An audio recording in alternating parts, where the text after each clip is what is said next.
All right, we're gonna see if we can fix this before the sun goes down.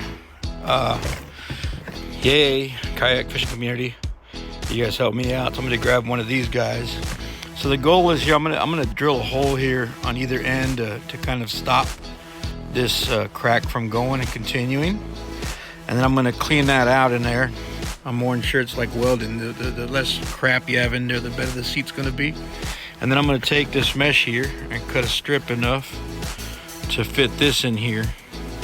I'm gonna melt it down into the plastic and then probably cover it with some plastic. Okay, and then I'm gonna turn it around, and this just happens to be underneath my center hatch on this Ascend 12 STF, SFT, FST, FS12T kayak. So there's a center hatch here, and I know I can get through the inside, and I'll put a heat piece in the middle from the inside as well. And we'll see how that works out. So then here we go, we're gonna take this little guy. I already took my knife and carved out whatever crap's in there.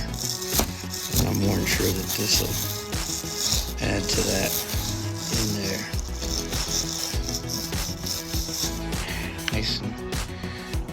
Nice and clean.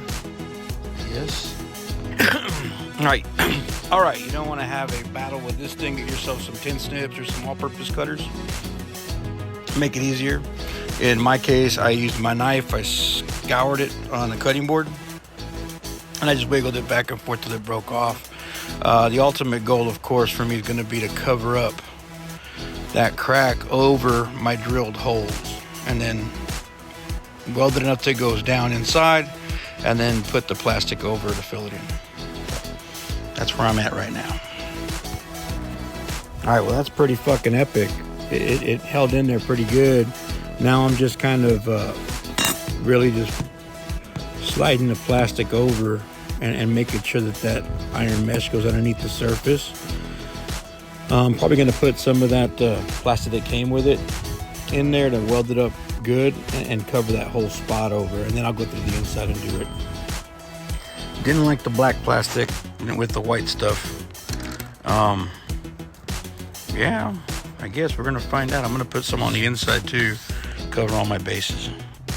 Yeah, it's gonna be a bitch to get in there, but I think I can reach it. Just at least to give me a good little filler in there. Let's see how that goes. All right, well, the inside one was a real pain in the butt. But ultimately, I just wanted to fill in that crack from the inside and at least weld it all together. I might come back in here with my handheld heat gun and my little pointer tip and just heat it all up to reactivate, or whatever the hell it's called, where they remelt it and stick it together. I do know that I got good color mixing from the blue to the white that was in there. And so that tinted out pretty ugly, but we'll find out if it leaks or not.